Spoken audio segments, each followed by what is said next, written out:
नमस्कार दर्शकों, स्वागत है आप सभी का राष्ट्र प्रथम में। मैं हूं आपके साथ मानसी जैन। आइए देखते हैं इस वक्त की हेडलाइंस। दिल्ली में खत्म हो सकता है मास्क पर जुर्माना, त्योहारी सीजन में जन जागरूकता पर रहेगा जोर। गुजरात विधानसभा चुनाव में सोमनाथ में आप उम्मीदवार ने कही बड़ी बात, गिनाए शराब पीने के फायदे। दिल्ली मेट्रो में यात्रा करने के लिए अब आपका स्मार्टफोन है काफी, कार्ड और टोकन की जरूरतों को खत्म करने की तैयारी। दिल्ली में अब 24 घंटों में खराब स्ट्रीट लाइटों को ठीक करेगी पीडब्ल्यूडी, खास की जा रही है तैयारी। दिल्ली एनसीआर में बारिश का येलो अलर्ट जारी, नोएडा में स्कूल बंद, वहीं गुरुग्राम में वर्क फ्रॉम होम के दिए आदेश। दिल्ली आपदा प्रबंधन प्राधिकरण सार्वजनिक स्थानों पर मास्क नहीं लगाने पर जुर्माने वाले 500 रुपए के समाप्त कर सकते हैं। इसके साथ ही कोरोना के मामलों में लगातार हो रही कमी को देखते हुए अस्पतालों में तैनात कर्मचारियों और उपकरणों की भी चरणबद्ध तरीके से कम करने की सहमति बनी है। उपराज्यपाल वीके सक्सेना की अध्यक्षता और मुख्यमंत्री अरविंद केजरीवाल की मौजूदगी में दिल्ली आपदा प्रबंधन प्राधिकरण की बैठक में दिल्ली में कोविड की समीक्षा की गई। इसमें डीडीएमए ने अप्रैल में सार्वजनिक स्थानों पर मास्क लगाना अनिवार्य कर दिया था। मास्क नहीं लगाने वालों पर 500 रुपए का जुर्माने का प्रावधान किया था। बैठक में मौजूद एक वरिष्ठ अधिकारी के मुताबिक बैठक में मास्क के उल्लंघन पर 500 रुपए के जुर्माने में ढील देने का फैसला किया गया। त्योहारी सीजन के दौरान आम लोगों को जागरूक करने के लिए कदम उठाने पर चर्चा की गई। बैठक में इन्फ्लुएंजा जैसे संक्रमण रोग की पहचान करने के लिए बड़े स्तर पर निगरानी बढ़ाने के निर्देश भी दिए गए हैं। इसके अलावा एहतियात के तौर पर टीके की खुराक लगवाने को मौजूदा 24% से बढ़ाकर कम से कम 40 से 50% करने पर सहमति बनी है।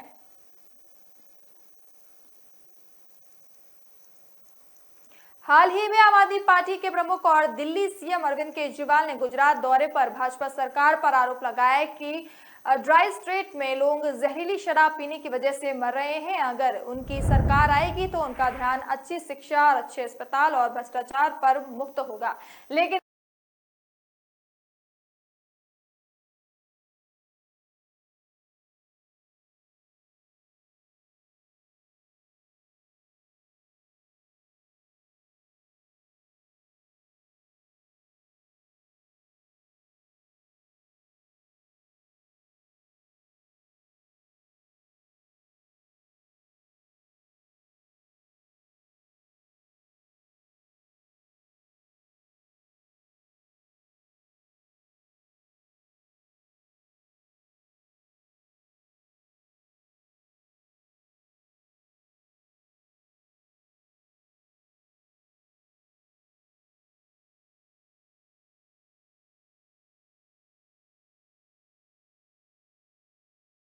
बता दिल्ली मेट्रो ने 2018 में क्यूआर कोड से एयरपोर्ट एक्सप्रेस लाइन कर सफर करने वाली सुविधा प्रदान की थी। इसके बाद से धीरे धीरे सिस्टम का उपयोग करने वालों की संख्या लगातार बढ़ रही है। फिलहाल इस लाइन पर रोजाना करीब 50,000 यात्री सफर करते हैं। इनमें 16,000 यात्री सफर के लिए अपने स्मार्टफोन से क्यूआर कोड स्कैन करते हैं। फिलहाल लाइन पर स्मार्टफोन, स्मार्ट कार्ड, एनसीएमसी रुपए कार्ड से सफर की सुविधा है।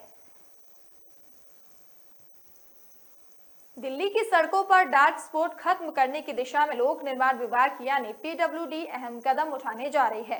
इसके तहत स्ट्रीट लाइटों की जियो टैगिंग करने और खराब होने पर इन्हें 24 घंटे में ठीक करने की तैयारी है।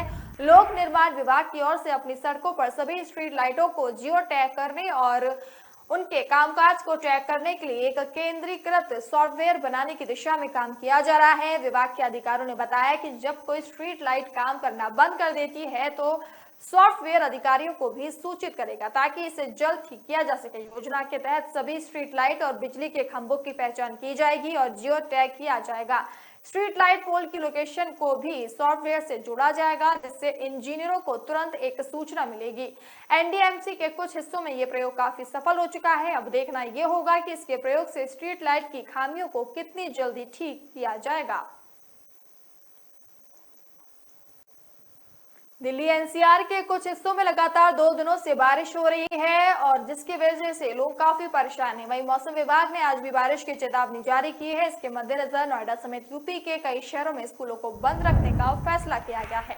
इसके अलावा गुरुग्राम में भी निजी संस्थानों को एडवाइजरी जारी कर आज सभी कर्मचारियों को वर्क फ्रॉम होम का निर्देश देने के लिए कहा गया है। नोएडा और ग्रेटर नोएडा के जिला विद्यालय निरीक्षक धर्मवीर सिंह ने बताया कि मौसम विभाग की बारिश को लेकर अलर्ट को देखते हुए जिलाधिकारी सुहास एलवाई ने स्कूल बंद करने का आदेश जारी किया है। दिल्ली यातायात पुलिस की हेल्पलाइन पर यातायात जाम से जुड़े 23 कॉल आए हैं। जल भराव से जुड़े 7 और पेड़ उखड़ने के संबंध में 2 कॉल आए हैं। अधिकारियों ने बताया कि खजूरी चौक, गोयला डेयरी, यमुना ब्रिज, बाहरी ring road, Paschim Vihar, Rohri, sector 8, Hanuman मंदिर, पूसा रोड और फ्लाईओवर धुआ कुआ से गुरुग्राम जाने वाले रास्ते पर जाम की सूचना मिली थी। उन्होंने बताया कि एम्स फ्लाईओवर, राजधानी पार्क से मुंडका तक, निगम बोध घाट, मायापुरी फ्लाईओवर सहित अन्य जगहों पर जल भराव हो गया था। दिल्ली यातायात पुलिस यातायात और जाम से जुड़ी ताजा सूचनाएं ट्विटर पर साझा कर रही है ताकि लोगों को मदद मिल सके।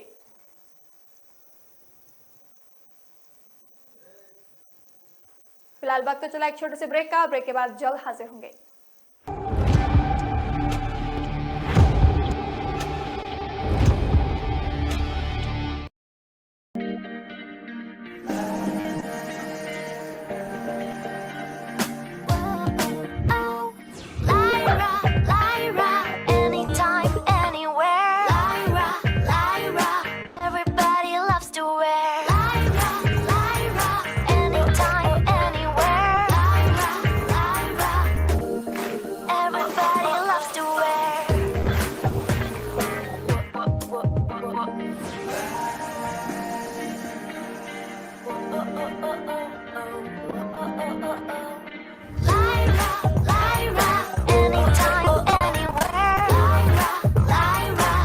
My life, my Lyra.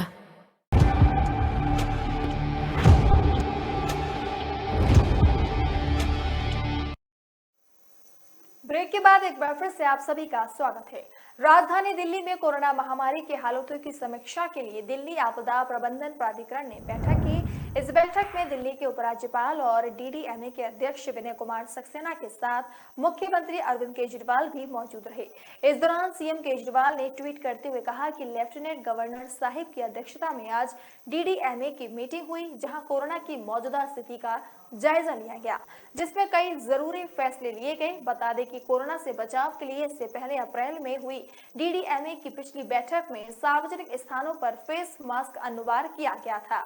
वहीं इस दौरान सभी दिल्ली वासियों से अपील की गई कि सब लोग वैक्सीन की बूस्टर डोज जरूर लगवाएं। साथ ही त्योहार के सीजन में अपने परिवार को कोरोना से सुरक्षित रखें।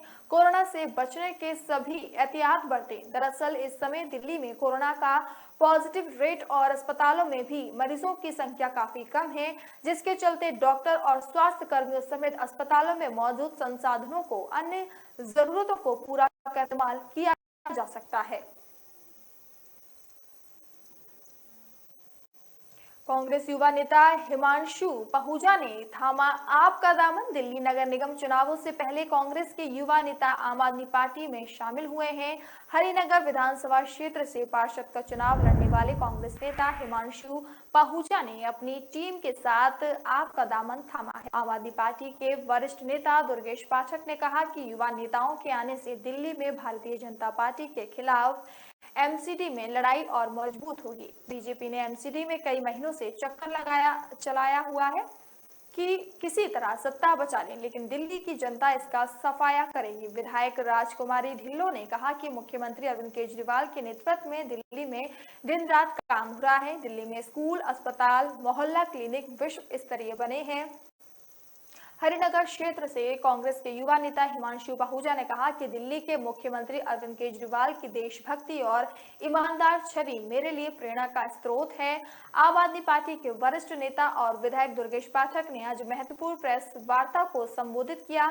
विधायक दुर्गेश पाठक ने कहा कि पिछले 6 से 7 सालों में दिल्ली के अंदर केजरीवाल सरकार ने जो काम किया उसकी देश ही नहीं विदेशों के अंदर भी तारीफ होती है। काम अरविंद केजरीवाल सरकार जैसा होना चाहिए। हिंदुस्तान के अंदर किसी ने नहीं सोचा था कि सरकारी स्कूल, अस्पताल बेहतर हो सकते हैं, बिजली, पानी और सड़कें ठीक हो सकती हैं और रात में शराब नहीं जलती है।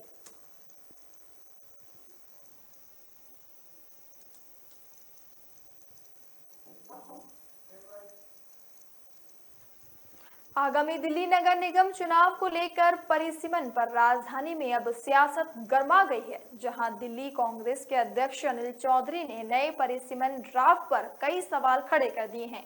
दरअसल अनिल चौधरी ने नए परिसीमन में अनियमितताओं को लेकर निगम परिसीमन आयोग के अध्यक्ष विजय देव से की और परिसीमन में हुए अनियमितताओं से अवगत कराया। साथ ही इसमें जल्द से जल्द सुधार की मांग की है। अनिल चौधरी ने कहा कि अगर परिसीमन आयोग उनकी मांगों पर अमल नहीं करता तो वे इस मामले में अदालत का दरवाजा खटखटाएंगे। वहीं अनिल चौधरी ने कहा कि हमारी कई आपत्तियों पर परिसीमन आयोग के अध्यक्ष ने भी सहमति जताई है, साथ ही संशोधन करने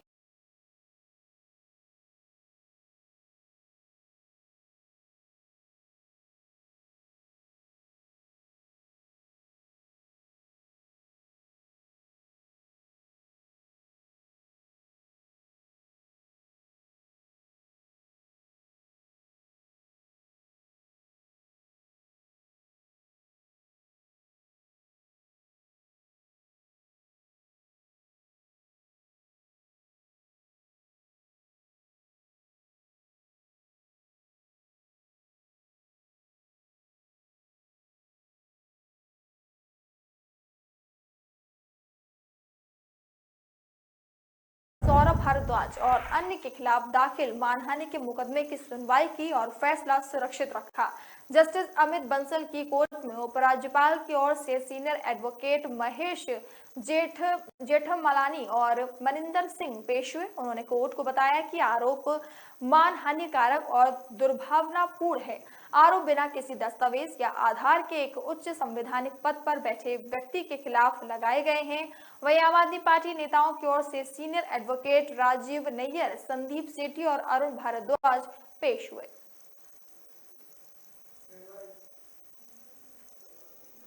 आरोपी चालक को पुलिस ने यूपी के शामली से गिरफ्तार कर लिया है। आरोपी सुधीर ने खुलासा किया कि नींद की झपकी आने की वजह से ट्रक अनियंत्रित होकर डिवाइडर से टकरा गया था। हादसे के बाद उसे पता ही नहीं था कि उसने 6 लोगों को कुचल दिया है। पुलिस ने जब आरोपी को दबोचा तो वह बड़े आराम से चारपाई पर लेटा हुआ था। आरोपी ने दावा किया कि उसने शराब नहीं पी हुई थी। पुलिस ने जांच के लिए उसका ब्लड सैंपल लिया। दूसरी ओर हादसे में जान गंवाने वाले 4 लोगों के परिजनों ने भी आंखें दान कर दी हैं। शाहदरा जिले के वरिष्ठ पुलिस अधिकारी ने बताया कि हादसे में 4 लोगों की मौत के बाद पुलिस की कई टीम बनाकर आरोपी ट्रक चालक की तलाश शुरू कर दी गई है। जांच के दौरान पुलिस को पता चला कि आरोपी ट्रक लेकर अप्सरा बॉर्डर की ओर से सीमापुरी इलाके में आया था। बाद में लोगों को कुचलने के बाद वह भोपरा बॉर्डर की ओर भाग गया। जांच में पता चला कि ट्रक में जीपीएस लगा है। उसके आधार पर पुलिस की टीम आरोपी की तलाश करते हुए शामली पहुंच गई। वहीं शाम के समय चालक को दबोच लिया गया। दूसरी ओर घायलों में मनीष को अस्पताल से छुट्टी दे दी गई है, जबकि प्रदीप का अभी भी इलाज जारी है। बेशक सीमापुरी इलाके में बीते बुधवार को फुटपाथ पर सो रहे चालक की मौत ट्रक की चपेट में आने से हो गई हो, लेकिन राजधानी में सड़कों किनारे कई ऐसे पॉइंट हैं जहां फुटपाथ पर रात गुजारना आम लोगों के लिए ये आम बात है।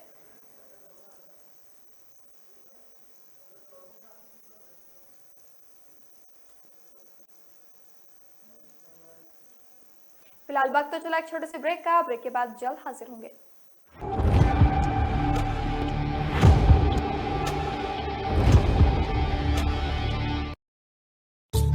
चाय तैयार है। मैं चेंज करके आती हूँ। मैं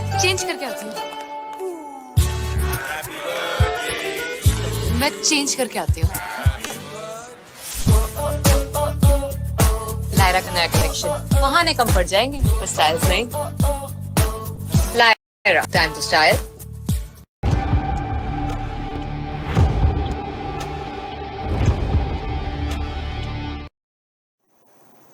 ब्रेक के बाद एक बार फिर से आप सभी का स्वागत है। केंद्र की सुरक्षा एजेंसियों की तर्ज पर दिल्ली सरकार के वन एवं वन्य जीव विभाग में भी जल्द ही डॉग स्क्वाड का गठन होगा।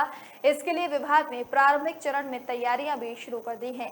डॉग स्क्वाड का उद्देश्य दिल्ली में वन एवं वन्य जीवों के उत्पादों की तस्करी रोकने के साथ वनों की सुरक्षा करना है।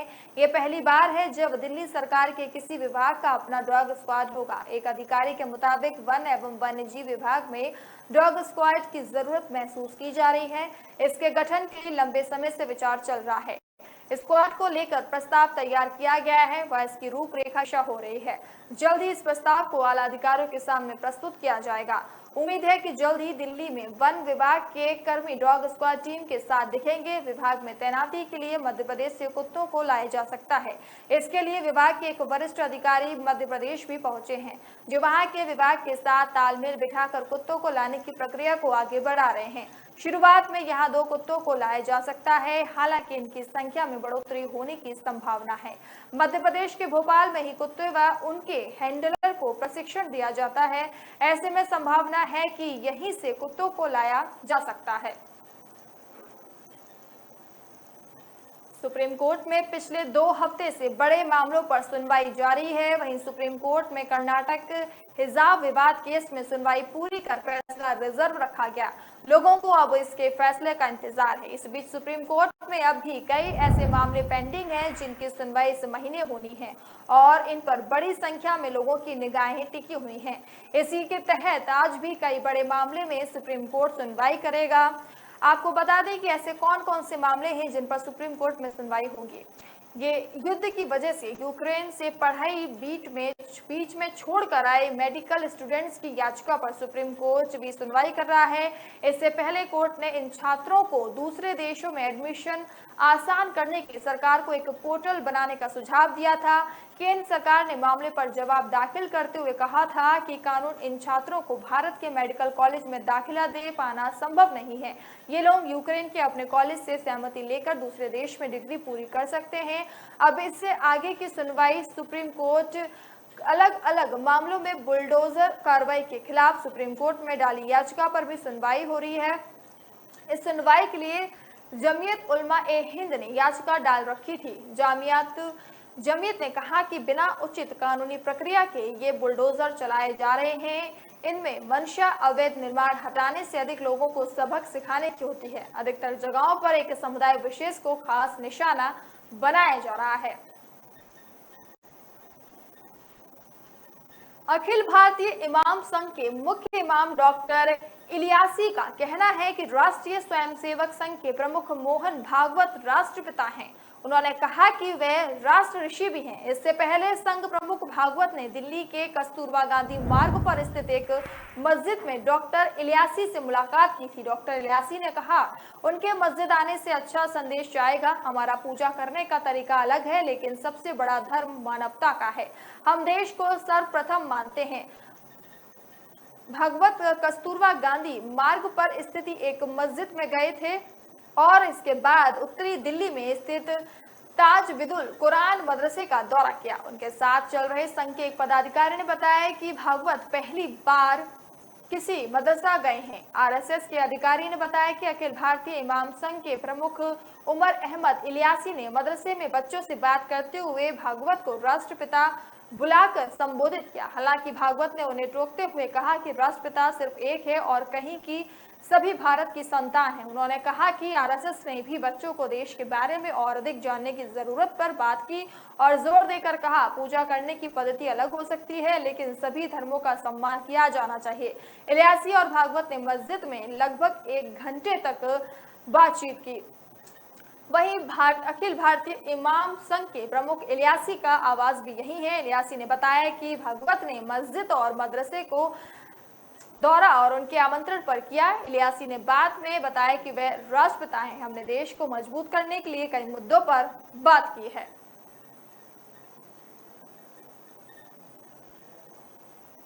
पाकिस्तान में बैठे खालिस्तानी आतंकी भारत में आरएसएस और हिंदू नेताओं की हत्या की साजिश रच रहे हैं। खुफिया एजेंसियों और पुलिस के नापाक इरादों में नजर रखे हुए हैं।